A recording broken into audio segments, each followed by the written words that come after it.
Hello students, welcome back to my channel humanities by Anshika Shukla. आज हम class 12th political science का chapter 7 वैश्वीकरण के बारे में पढ़ेंगे। ये चैप्टर एग्ज़ाम के लिए काफ़ी इंपॉर्टेंट है, इसलिए वीडियो को एंड तक ज़रूर देखना। तो चलिए वीडियो को स्टार्ट करते हैं। वैश्वीकरण।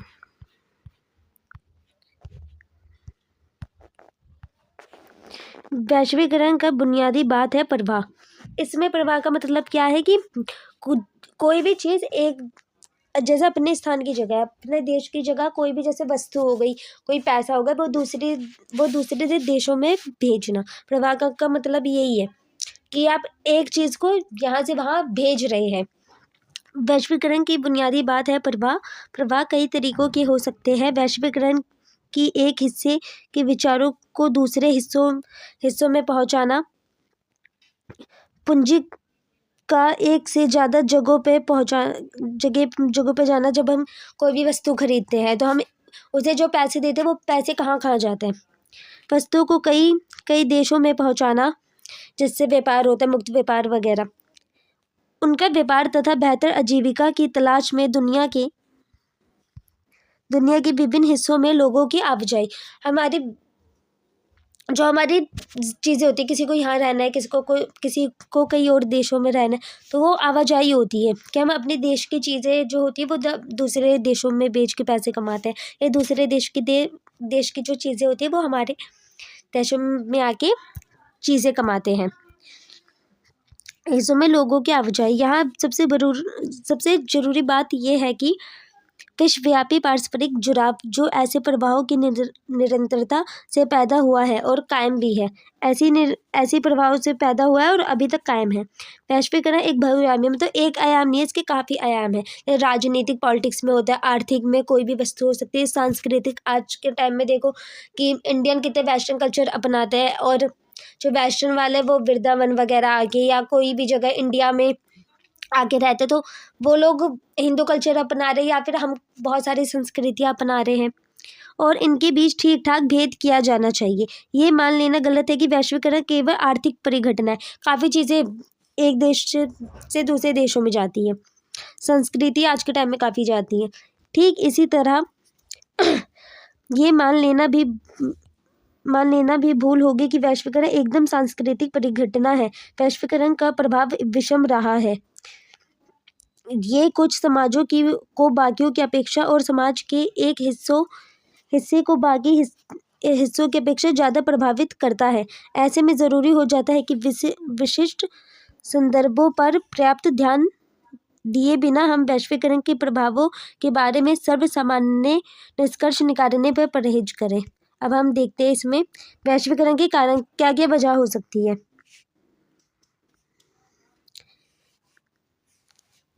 वैश्वीकरण की वजह क्या है? विचार, पूंजी, लोगों की आवाजाही होती है। ठीक है,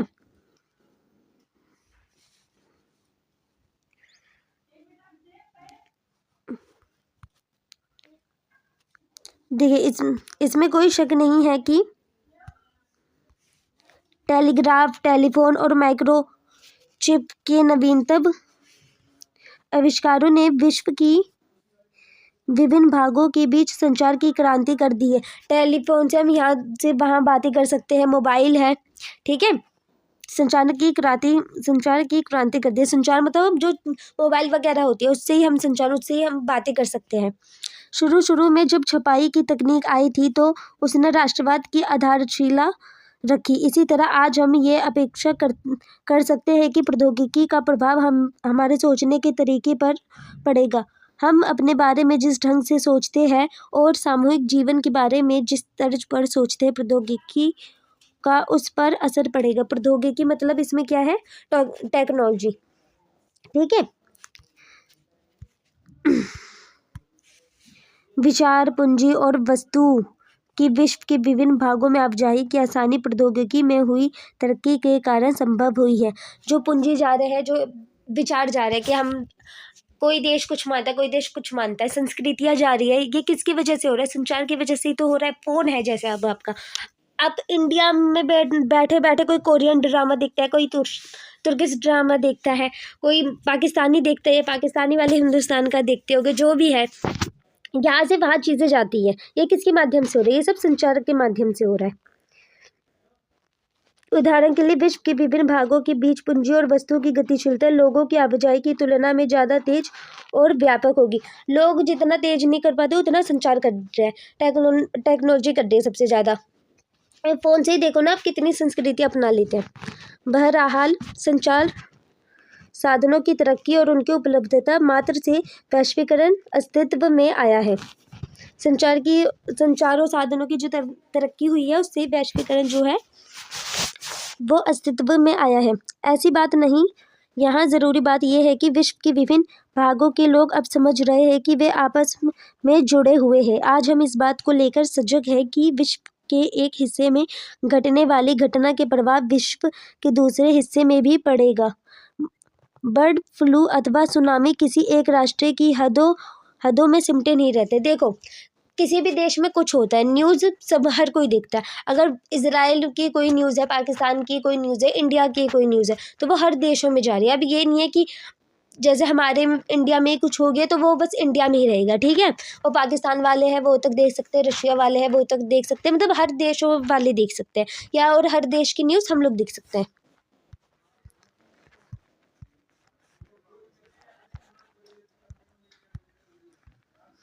घटनाएं राष्ट्रीय सीमाओं का जोर नहीं मानती। ठीक इसी तरह जब बड़ी आर्थिक घटनाएं होती है तो उनका प्रभाव उनके मौजूदा स्थान अथवा क्षेत्रीय परिवेश तक ही सीमित नहीं रहता, बल्कि विश्व भर में महसूस किया जाता है। कोई सी भी घटना है, जैसे ये वो है, जैसे इंडिया और पाकिस्तान का युद्ध हो गया मानो, ठीक है। अब ये जो युद्ध होगा ये पूरे देश को पता चलेगा, ये नहीं होगा बस इन दोनों देशों को ही पता है, पूरे देश को पता चलता है। राजनीतिक प्रभाव, सबसे सीधे सरल विचारों ये है कि वैश्वीकरण के कारण राज्य की क्षमता यानी सरकारों को जो करना है उसे करने की ताकत में कमी आती है।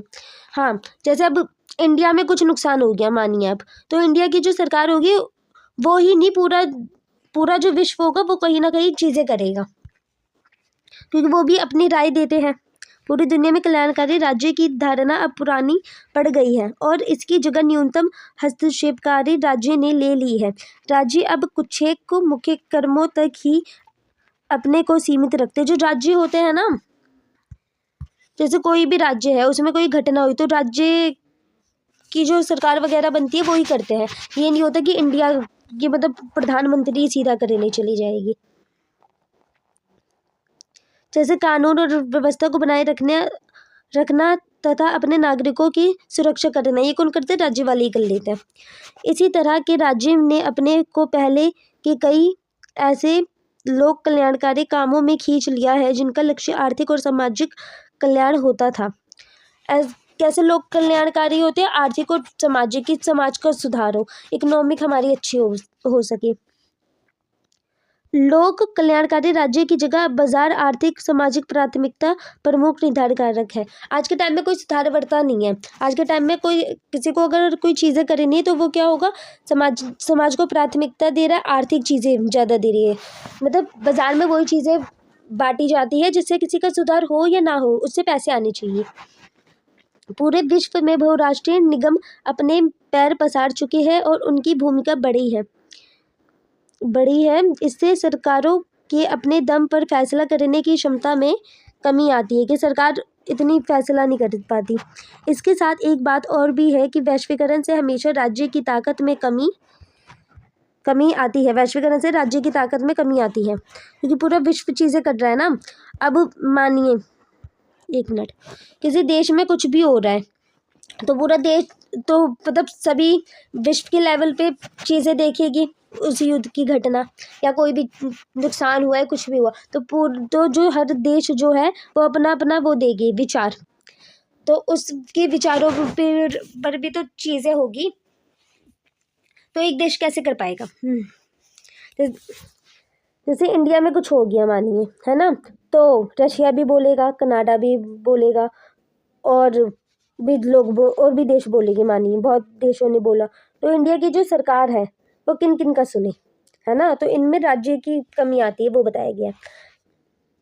राजनीतिक समुदाय के आधार पर राज्य की प्रधानता को कोई चुनौती नहीं मिली है और राज्य इस अर्थ में आज भी प्रमुख है। विश्व की राजनीति में अब भी विभिन्न देशों के बीच पुरानी ईर्ष्या और प्रतिद्वंद्विता का दखल है। अभी भी कई देश ऐसे हैं जिसमें पुरानी, जैसे किसी ने किसी पे राज किया था, जैसे ब्रिटेन ने इंडिया पे किया था, या और भी देशों, तो अभी तक बहुत राज्य ऐसे हैं जिसकी दुश्मनी है ना। इंडिया पाकिस्तान की भी पुरानी चीज़ों को लेकर काफ़ी हद तक दुश्मनी रहती है। राज्य कानून और व्यवस्था, राष्ट्रीय सुरक्षा जैसे अपने अनिवार्य कार्य को पूरा कर रहे हैं। कानून और व्यवस्था, राष्ट्रीय जो सुरक्षा है वो अपने अनिवार्य कार्यों को पूरा कर रहे हैं और बहुत सोच समझ के अपने कदम। एक मिनट,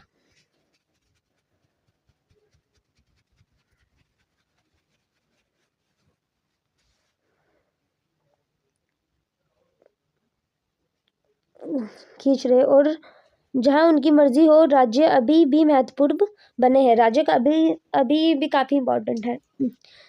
वस्तुत कुछ मायनों में वैश्वीकरण के फलस्वरूप राज्य की ताकत में इजाफा हुआ है। अब राज्यों के साथ अत्याधुनिक प्रौद्योगिकी मौजूद है। राज्य ही नहीं बल्कि टेक्नोलॉजी भी काफ़ी ज़्यादा आ रही है, जिसकी बूते राज्य अपने नागरिकों के बारे में सूचनाएं जुटा सकते हैं। इस सूचना के दम पर राज्य ज़्यादा कारगर ढंग से काम कर सकते हैं। उनकी क्षमता बढ़ी है, कम नहीं हुई है। जो टेक्नोलॉजी आई है उससे राज्य की जो क्षमता होती है, राज्य की जो काम करने, जो राज्य की जो सरकार होती है उसकी जो काम करने की क्षमता होती है वो काफ़ी बढ़ती है। क्योंकि देखो, जो टेक्नोलॉजी होती है सिर्फ सभी का काम ईजी हो रहा है, उनकी क्षमता बड़ी कम नहीं हुई है। इस प्रकार नई प्रौद्योगिकी के परिणाम स्वरूप राज्य अब पहले से ज़्यादा ताकतवर हो रहे हैं। जो टेक्नोलॉजी है उसका जब हम यूज़ करते हैं तो उससे हम स्ट्रांग होते हैं। जैसे पहले के टाइम पे चिट्ठियाँ कितना लेट पहुँचती थी, है ना। उस टाइम उतनी सुविधाएं नहीं थी, लेकिन अभी के टाइम पर तो फ़ोन है, तुरंत ही पहुँच जाएगा। वही बताया गया। आर्थिक प्रभाव, अब हम वैश्वीकरण में आर्थिक प्रभाव कैसे हुआ ये हम पढ़ेंगे। ये इंपॉर्टेंट है, ये आता भी है।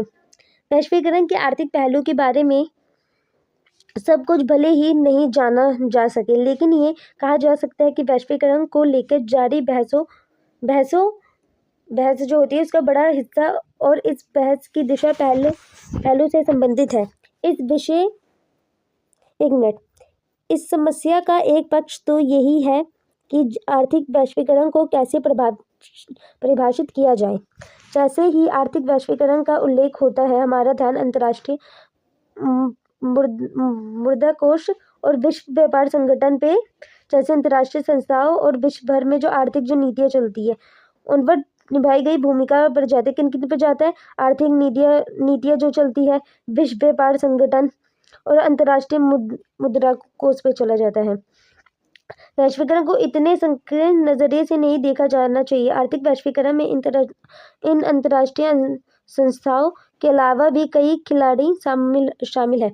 ये हम इन पे क्यों जाते हैं, अगर क्यों पूछा गया तो ये अंतर्राष्ट्रीय मुद्रा कोष है। वैश्वीकरण में भी इंटरनेशनल चीज़ें आती है, विश्व के लेवल पे जो चीज़ें होती है कि कोई भी चीज़ें एक से दूसरे देशों में जा रही है, इसलिए अंतर्राष्ट्रीय मुद्रा कोष, विश्व व्यापार संगठन, इसलिए ये सारी चीज़ें आ रही है आर्थिक में। आर्थिक वैश्वीकरण में इन अंतर्राष्ट्रीय संस्थाओं के अलावा भी कई खिलाड़ी हैं। आर्थिक वैश्वीकरण को अधिक व्यापक नज़र से समझने के लिए इससे होने वाले आर्थिक फायदे के बंटवारे में के अर्थ में सोचना चाहिए।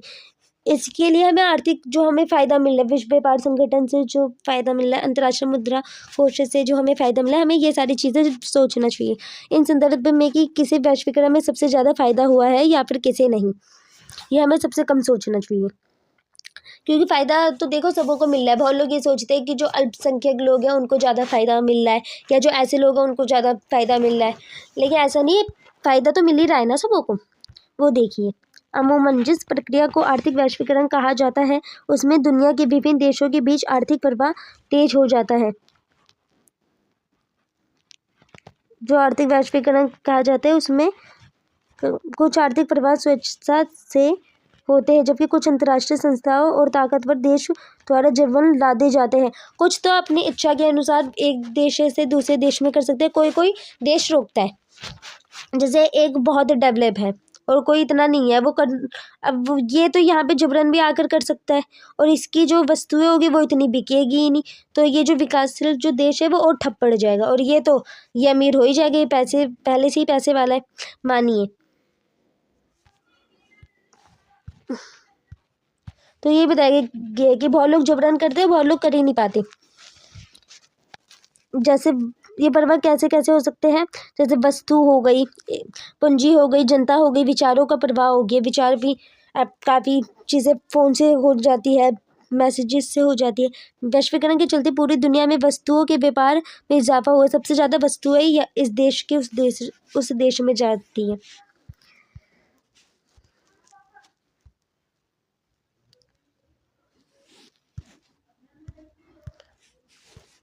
अलग अलग देश अपने यहाँ होने वाले आयात पर प्रतिबंध लगाते थे, कि मतलब बहुत सारे ऐसे देश हैं जो अपने आयात मतलब कोई चीज़ देश में आए ना, उसके लिए प्रतिबंध लगाते थे। लेकिन अब ये प्रतिबंध कम हो गए हैं। ठीक इसी तरह दुनिया भर में पूंजी की आवाजाही पर अब कहीं कम प्रतिबंध है। अब अभी के टाइम में तो काफ़ी कम है, पहले के टाइम पे था कि कोई भी वस्तु हमारे देश में नहीं आएगी, क्योंकि अगर आती है वस्तु, है ना, पहली बात तो जैसे तेल इस देश में है ना, यहाँ पे पानी है, तो अगर एक दूसरे पर जाएगा तो सही है ना, क्योंकि हमारे पास ज़्यादा पानी है, कहीं और तेल है तो हम लोग उनसे तेल ले लेंगे, पैसे भी देंगे, कोई पानी ले लो। ये बहुत लोग प्रतिबंध कर दिए थे कि मतलब मना कर देना दूसरे देश को कि आप मत दो, लेकिन आज के टाइम में काफ़ी कम है। ठीक इसी तरह दुनिया भर में पूंजी की आवाजाही अब कहीं कम प्रतिबंध है। प्रतिबंध मतलब कंपटीशन वगैरह। व्यवहारिक धरातल पर इसका अर्थ ये हुआ कि धनी देश के निवेश करता मतलब जो हम इन्वेस्ट करते हैं, धनी देश के जो लोग हैं वो जो इन्वेस्ट करते हैं अपना धन, अपने देश की जगह कहीं और निवेश कर सकते हैं, अपने देश की जगह कहीं और जगह भी इन्वेस्ट कर सकते हैं, खासकर विकासशील देशों में जहाँ उन्हें ज़्यादा मुनाफा होगा। क्योंकि देखिए,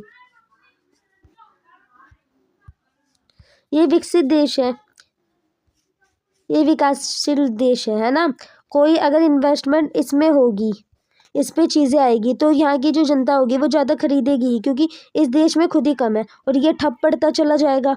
ये जो बाजार में जो वस्तुएं बेच गए, इनकी ज़्यादा अच्छी होगी, क्योंकि ये तो डेवलप है, ये डेवलप नहीं है। जैसे गाँव है ना, और शहर है, तो लोग शहर पे इसलिए तो भागते हैं क्योंकि शहर थोड़ा ज़्यादा डेवलप होता है, गाँव बहुत नहीं हो पाते, इसलिए कि अगर विकसित देश अगर विकासशील देशों में करे तो विकसित जो देश होते हैं वो और चीज़ें कर सकते हैं, खासकर विकासशील देशों में उन्हें ज़्यादा मुनाफा होगा। विकास वैश्वीकरण के चलते अब विचारों के सामने राष्ट्र की सीमाओं की बाधा नहीं रही, उनकी परवाह आबाद हो उठा है। इंटरनेट और कंप्यूटर से जुड़ी सेवाओं का विस्तार इसका एक उदाहरण है। इंटरनेट कंप्यूटर से सारी चीज़ें पता चल जाती है, लेकिन वैश्वीकरण के कारण जिस सीमा तक वस्तुओं और पूंजियों का प्रभाव बढ़ा है, उस सीमा तक लोगों की आवाजाही नहीं बढ़ी। देखिए, वस्तुओं का तो हो रही है चीज़ें, है ना, लेकिन लोग इतना थोड़ी यहाँ से वहाँ जाते हैं। आप जैसे आपको कोई पसंद आते हैं, इंडिया में हर तरह की संस्कृति है ना, तो बहुत वेस्टर्न जो लोग हैं वो फॉलो करते हैं, बहुत बाहर वाले फॉलो करते हैं, है ना, हम भी उनका फॉलो करते हैं, लेकिन हम इतना उनके देशों में आते जाते थोड़ी है ना, वो लोग इतना आ पाते। तो वो ये कि लोग हैं उनकी आवाजाही कम है, लेकिन विचार पूंजी इन सब की चीज़ें हो रही है, वस्तुओं का सबसे ज़्यादा है। अपनी राष्ट्रीय सीमाओं को बड़ी सतर्कता से अभेद बनाए रखते हैं, ताकि दूसरे देशों के नागरिक विकसित देशों में आकर कहीं उनके नागरिकों की नौकरी धंधे ना हथियार ले। क्योंकि देखिए, बहुत न्यूज़ में भी आती है सारी चीज़ें कि एक विकासशील देश है, विकसित देश है ना, विकासशील जो देश है ना, वो इस देश में गया, अब यहाँ की जो चीज़ें करेगा, तो इसकी जो सरकार जनता होगी उनको क्या होगा कि कहीं हमारी नौकरी ना खा जाए, तो ये लोग ज़्यादा लड़ाई करते हैं, इसलिए अभी के टाइम में भी कम है। देशों के नागरिक विकसित देशों में आकर वहाँ उनकी नागरिकों की नौकरी धंधे न हथिया ले। वैश्वीकरण के परिणामों पर सोचते हुए हमें इस बात पर का ध्यान रखना चाहिए कि हर जगह एक समान नीति अपना लेने का मतलब ये नहीं होता कि हर जगह परिणाम भी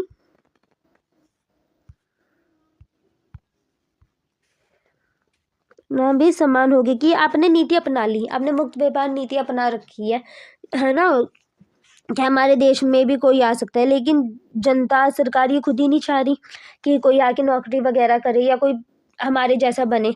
तो क्या क्या हो सकते हैं, नीति अपनाने से ही थोड़ी होता है, एक समान अधिकार तो दो।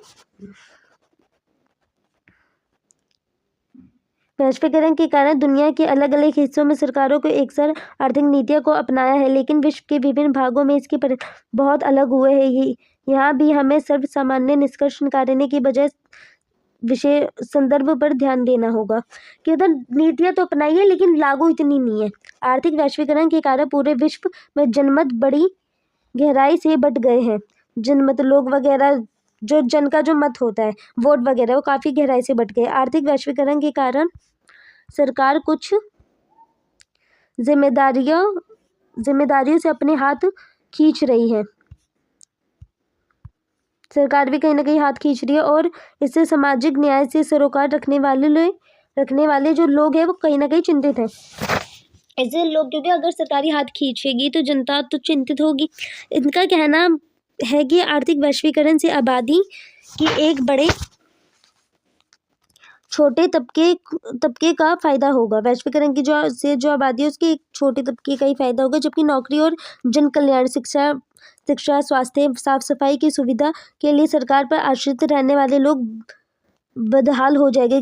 कि देखो, जो थोड़े पैसे वाले हैं वो तो विकसित देशों में जाके चीजें कर सकते हैं। जैसे अब गाँव और शहर का एग्जाम्पल लो, ये क्या हो गया, तो गाँव के जो थोड़े पैसे ज़्यादा कमाते हैं वो शहर में रह सकते हैं, लेकिन सब थोड़ी रह सकते हैं, क्योंकि बहुत लोग तो डिपेंड है ही। अब देखो, जैसे गवर्नमेंट स्कूल है, वहाँ पे बहुत बच्चे गरीब लोग हैं उनके ही आते हैं, है ना। लेकिन मानो अगर गवर्नमेंट स्कूल अगर बंद हो जाए, है ना, तो सब थोड़ी पढ़ पाएगी। वही बताया गया कि शिक्षा, स्वास्थ्य, साफ सफाई, अगर गवर्नमेंट हॉस्पिटल अगर बंद हो जाए, है ना, तो ये सारी चीजें नुकसानदेही तो है, क्योंकि जो गरीब होगा वो चीजें नहीं कर पाएगा। कुछ के लिए अच्छा है लेकिन सभी के लिए अच्छा नहीं है। सामाजिक न्याय के पक्षधर इस बात पर जोर देते हैं कि कुछ संस्थानिक उपाय किए जाने चाहिए। यह कहे कि सामाजिक सुरक्षा कवच तैयार किया जाना चाहिए कि समाज की तो सुरक्षा हो, ताकि जो लोग आर्थिक रूप से कमजोर हैं उन पर वैश्वीकरण के दुष्प्रभावों को कम किया जा सके।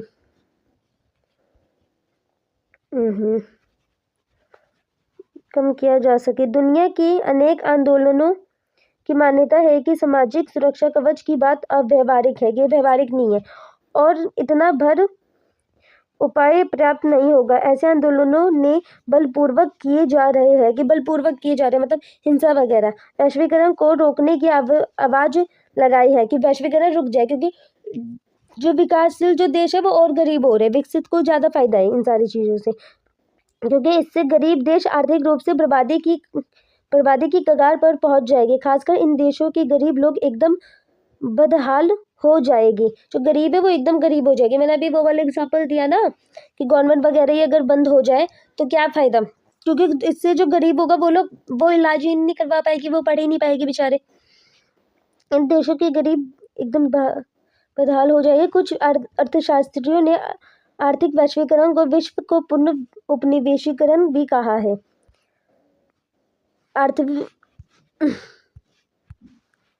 आर्थिक वैश्वीकरण की प्रक्रियाओं के समर्थकों का तर्क है कि इससे समृद्धि बढ़ती है। जो तर्क दे रहे हैं उनका है कि समृद्धि बढ़ती है और खुलेपन के कारण जो मुक्त व्यापार ये सब है से ज़्यादा आबादी को खुशहाली बढ़ती है। इनका कहना है व्यापार की बढ़ती से हर देश को अपना बेहतर कर दिखाने का मौका मिलता है। कि जैसे आपको किसी को किसी चीज़ का शौक है, सिंगिंग वगैरह का, वो इंटरनेशनल पे या किसी और दूसरे देशों में जाके वो सारी चीज़ें कर सकते हैं। तो इस पे आप अपने टैलेंट वगैरह भी दिखाते हैं। व्यापार की बहुत बढ़ती से हर देश को अपना बेहतर कर दिखाने का मौका मिलता है। इससे पूरी दुनिया को फ़ायदा होगा। इन लोगों का कहना है कि आर्थिक वैश्वीकरण अपरिहार्य है और इतिहास की धारणा को अवरुद्ध करना कोई बुद्धिमान नहीं। कि अवरुद्ध की मतलब इन सबको हटाना कोई बुद्धिमत्ता का काम नहीं है।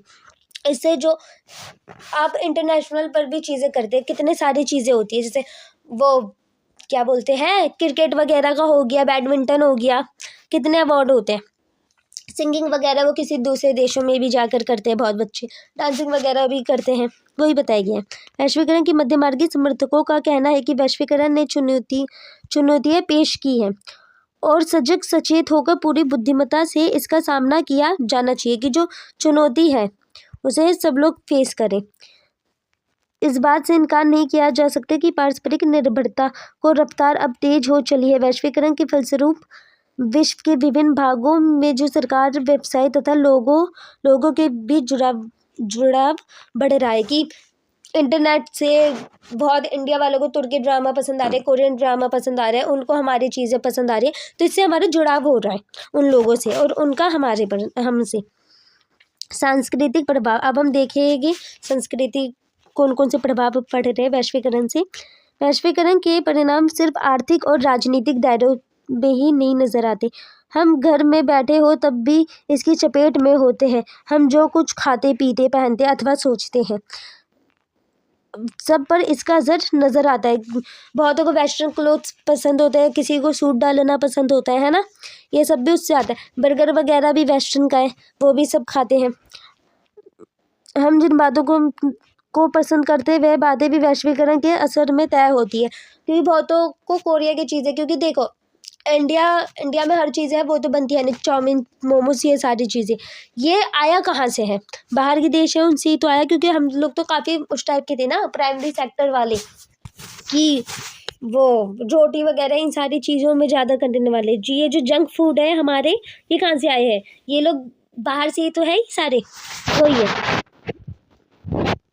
वह बातें भी वैश्वीकरण के असर में तय होती। वैश्वीकरण के सांस्कृतिक प्रभावों को देखते हुए इस भय को बल मिला है कि ये प्रक्रिया विश्व की संस्कृतियों को खतरा पहुंचाएगी। वैश्वीकरण से ये होता है क्योंकि वैश्वीकरण संस्कृति समरूपता ले आता है। संस्कृति समरूपता का भी हम अर्थ देखते हैं। अर्थ नहीं कि किसी विश्व संस्कृति का उदय हो रहा है। विश्व संस्कृति के नाम पर दरअसल शेष विश्व पर पश्चिमी संस्कृति लादी जा रही है। पश्चिमी जो संस्कृति होती है वही लद रही है आज के टाइम में। हम लोग अमेरिकी वर्चस्व, सबसे एकमात्र एक और देश पढ़ा था हमने दो ध्रुवीयता का अंत में, अमेरिका, वही है वाले अध्याय 3 में वर्चस्व के सांस्कृतिक अर्थ के अंतर्गत इस बात को हम पढ़ चुके हैं, जो हमारा तीसरा जो चैप्टर था। जो नहीं देखे वो तीसरा चैप्टर जाके ज़रूर देखना।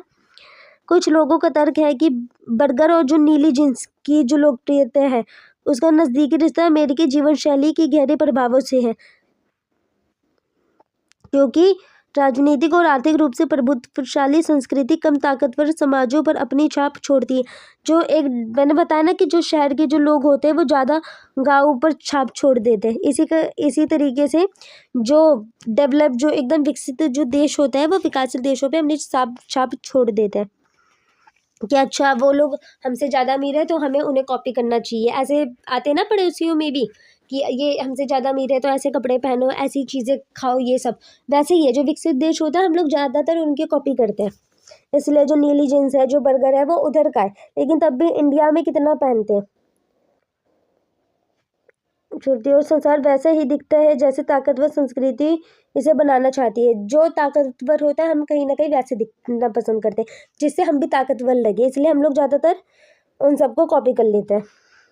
जो ये तर्क देता है कि वह अक्सर दुनिया के मैकडोनाल्डीकरण की तरफ इशारा करते हैं। उनका मानना है कि विभिन्न संस्कृतियां अब अपने को प्रभुत्वशाली अमेरिकी डर्रे पर डालने लगी है, क्योंकि काफ़ी लोग अमेरिकी चीज़ें अपनाने लगे हैं। इससे पूरे विश्व की समृद्ध सांस्कृतिक धरोहर धीरे धीरे खत्म हो रही है।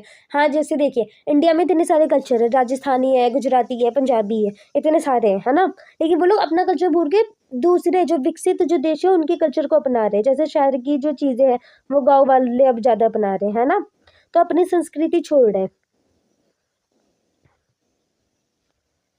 सिर्फ विश्व की समृद्ध सांस्कृतिक धरोहर धीरे धीरे खत्म होती है, इसलिए ये केवल गरीबी देशों के लिए ही नहीं बल्कि समुचित मानवता के लिए खतरनाक है कि हर की संस्कृति बेकार हो रही है।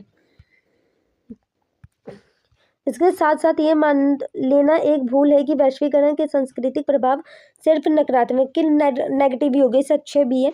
संस्कृति कोई जड़ वस्तु नहीं होती, कोई जड़ नहीं है कि आप गुजराती फैमिली के हो तो आप गुजराती वाले ही कपड़े पहनो। हर संस्कृति हर समय शहरी प्रभावों को स्वीकार करती रहती है, क्योंकि जो गाँव के लोग होते हैं वो भी शहर पे आके शहर के पहने के, शहर वाले भी गाँव जाके गाँव वाले पहन लेते हैं।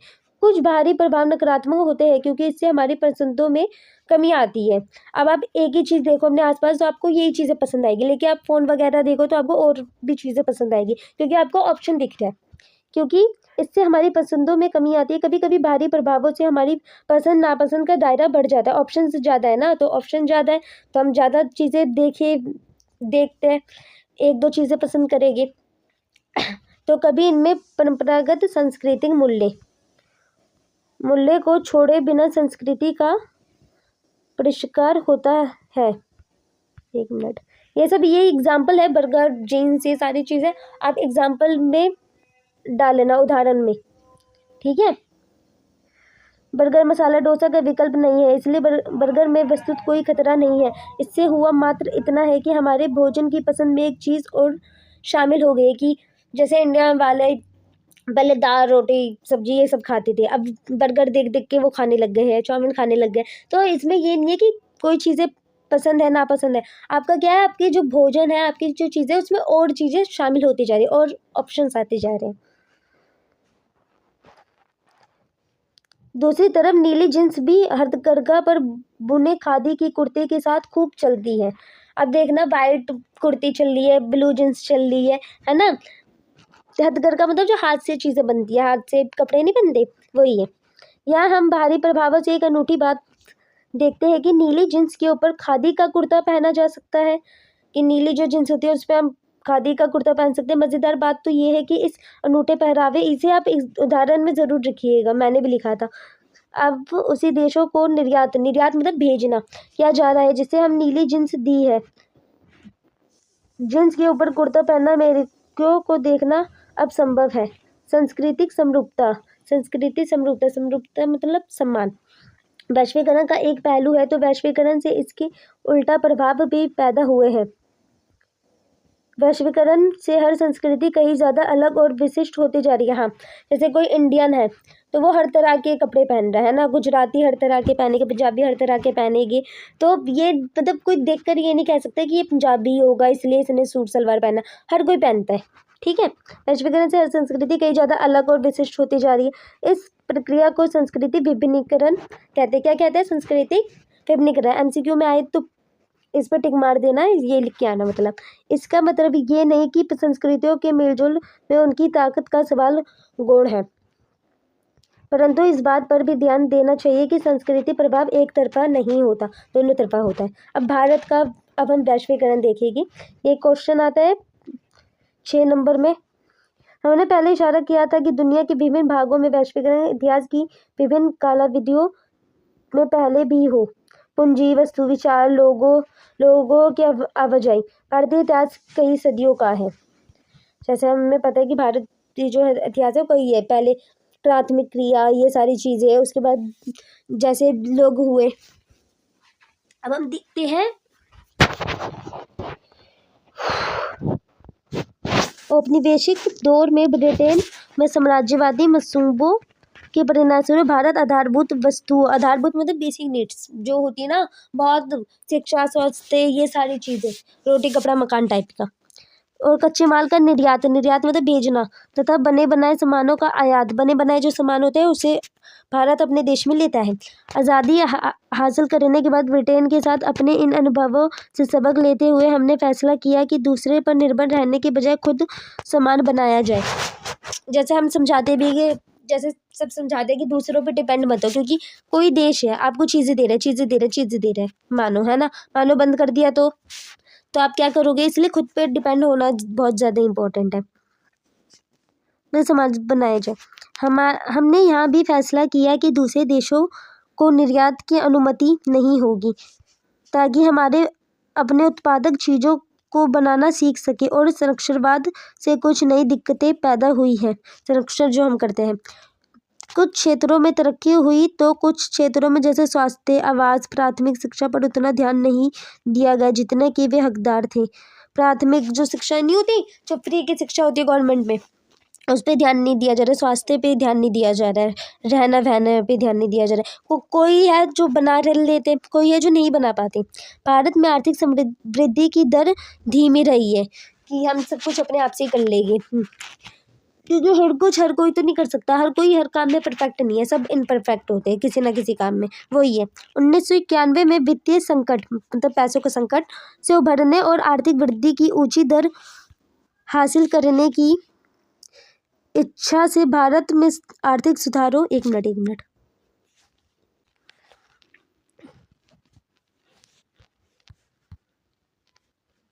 1991 में वित्तीय संकट से उभरने और आर्थिक वृद्धि की ऊंची दर हासिल करने की इच्छा से भारत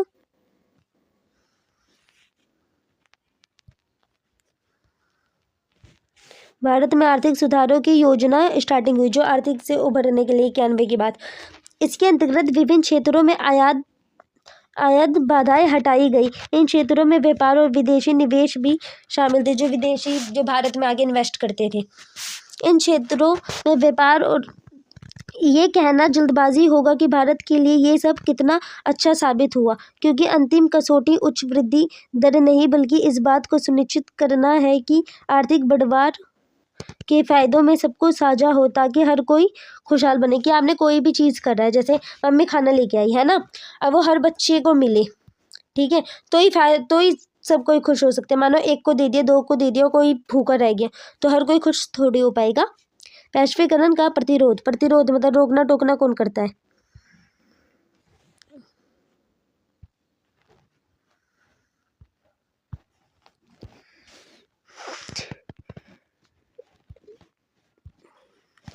वैश्वीकरण का प्रतिरोध। वैश्वीकरण बड़ा बहस तलब मुद्दा है और पूरी दुनिया में इसकी आलोचना मतलब बुराई वगैरह हो रही है। वैश्वीकरण के आलोचक कई तर्क देते हैं, जो आलोचक मतलब जो बताना चाहते हैं, उनके तर्क देखते हैं। अब हम क्या वामपंथी राजनीतिक रुझान रखने वाला एक तर्क है। वामपंथी क्या है? जो राजनीतिक रुझान करता है कि मौजूदा वैश्वीकरण विश्वव्यापी पूंजीवादी मतलब पैसों की जो चीज़ें होती हैं कि एक खास अवस्था है जो धन को और ज़्यादा धनी, इसकी संख्या में कमी और गरीब को और ज़्यादा गरीब बनाती है। जैसे हमने पहले देखा कि जो विकसित देश जो विकासशील देशों में इन्वेस्ट करते हैं, इससे जो विकासशील देशों की जो वस्तु होती है वो कम बिकती है और इनकी जो वस्तु होती है वो ज़्यादा बिक जाती है। राज्य के कमजोर होने से गरीबों के हितों की रक्षा करने की उसकी क्षमता में कमी आती है। वैश्वीकरण की दक्षिणपंथी आलोचक इसके राजनीतिक, आर्थिक और सांस्कृतिक प्रभावों को लेकर चिंतित। दक्षिणपंथी में क्या है? वामपंथी तो राजनीतिक में है। दक्षिण किस पे है? आर्थिक पे भी है, सांस्कृतिक पे भी और राजनीतिक, तीनों पे है। एक मिनट प्रभावों को लेकर चिंतित है। राजनीतिक अर्थों में उन्हें राज्य के कमजोर होने की चिंता है। वे चाहते हैं कि कम से कम कुछ क्षेत्रों में आर्थिक आत्मनिर्भरता और सुरक्षावाद का दौर फिर कायम हो, कि हमारा जो देश है वो अपनी वस्तु बनाए, अपनी वस्तु बेचे, उन पर डिपेंड ना हो। सांस्कृतिक संदर्भ में इनकी चिंता है कि परंपरागत संस्कृति की हानि होगी, जो हमारी जो संस्कृति है उसकी हानि होगी, क्योंकि अभी हम भारत का वैश्वीकरण पढ़ रहे हैं। लोग अपने सदियों पुराने जीवन मूल्य तौर तरीकों से हाथ धो देगी। ये तो बात सही है।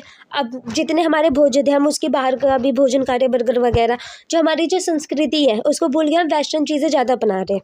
यदि हम गौर करें कि वैश्वीकरण विरोधी आंदोलनों भी वैश्वव्यापी नेटवर्क में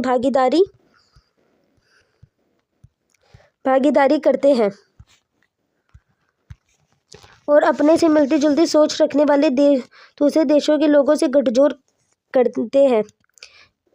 इसमें क्या है कि हम लोग ज़्यादा इंटरनेट से इन्फ्लुएंस होते हैं, इंटरनेट, फ़ोन, इन सब से ही हमें ज़्यादा चीज़ें करने का मन होता है। वैश्वीकरण विरोधी बहुत से आंदोलन वैश्वीकरण की धारणा से विरोधी नहीं, बल्कि वैश्वीकरण के किसी खास कार्यक्रम के विरोधी है, जिससे वे साम्राज्यवाद का एक रूप मानते हैं। ये जो विरोधी है वो साम्राज्यवादी का एक रूप मानते हैं। कि इससे पहले अभी हमने देखा था कि अगर वैश्वीकरण होगा तो सरकार जो है वो स्वास्थ्य, शिक्षा, इन सब पर ध्यान नहीं दे रही, मतलब कल्याणकारी नहीं हो रही सरकार, इन सब पे ही रह रही है। तो इनका मानना ये है कि विरोधी इसलिए विरोधी है कि कल्याणकारी, भारत का कल्याण हो सके। 1999 में सिएटल में विश्व व्यापार संगठन की मंत्री स्तरीय बैठक हुई। ये एमसीक्यू में भी आता है, लॉन्ग आंसर का भी आंसर है। 1999 में यहाँ बड़े पैमाने पर विरोध प्रदर्शन हुए कि वैश्वीकरण का विरोध किया गया था। आर्थिक रूप से ताकतवर देशों द्वारा व्यापार के अनुचित और तौर तरीकों के अपनाने के विरोध में ये प्रदर्शन हुए थे। जो तौर तरीके जो हम अपनाते हैं उसमें ये प्रदर्शन हुए थे। विरोधी जो का तर्क था कि उदयमीन वैश्विक आर्थिक व्यवस्था में विकासशील देशों के हितों को समुचित महत्व नहीं दिया जाएगा। ये तो बात है, ये विकासशील देश है, इसको पूरा, क्योंकि मुक्त व्यापार संगठन है, अंतर्राष्ट्रीय व्यापार है, ये हो तो रहा है, ठीक है, लेकिन हर कोई नहीं, हर व्यापार साथ नहीं देना। मतलब आपने नीतियाँ स्टार्ट कर दी है, नीतियाँ ओपन है, नीतियाँ आप करिए, लेकिन बहुत लोग लड़ते हैं कि हमारी नौकरियाँ वगैरह ना ले लें। नव उदारवादी वैश्वीकरण के विरोध का एक विश्वव्यापी मंच वर्ल्ड सोशल फोरम VSF है। इस मंच के तहत मानवाधिकार कार्यकर्ता, ये इम्पोर्टेंट है, ये VSP में क्या है, मानवाधिकार कार्यकर्ता जो कार्य वगैरह किए जाते हैं, हमारे क्या क्या ह्यूमन राइट है, हमारे क्या क्या राइट है, पर्यावरणवादी, मजदूर, युवा और महिला कार्यकर्ता को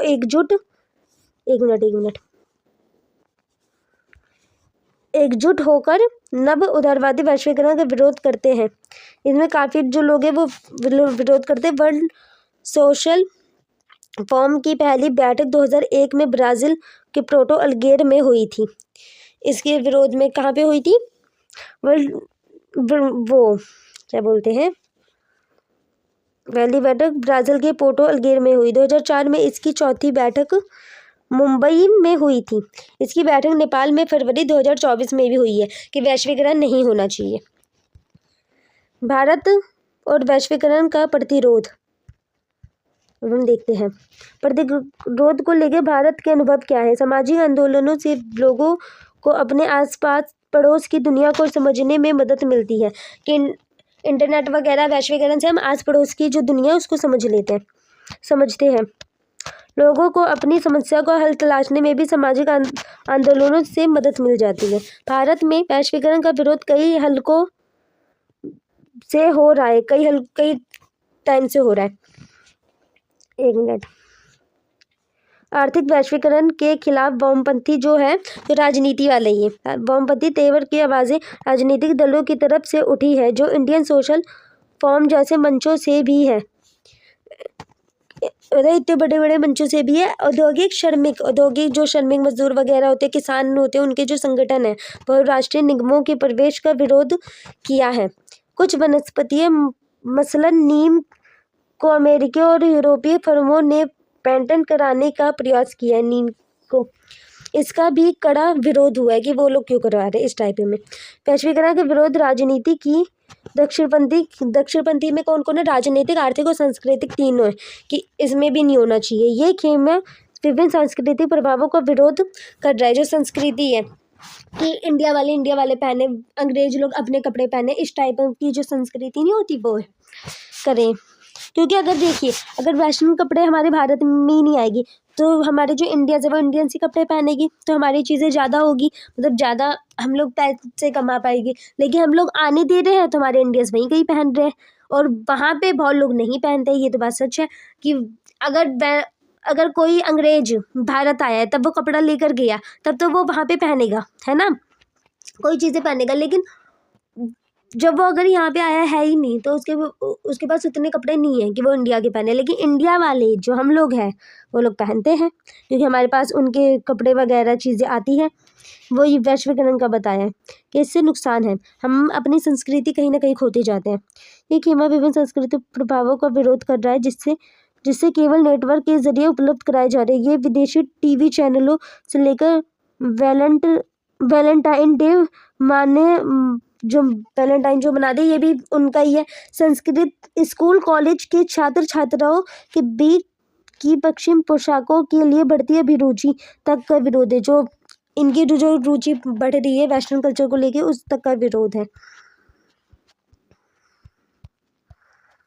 एक मिनट, चैप्टर खत्म हो गया। ओके,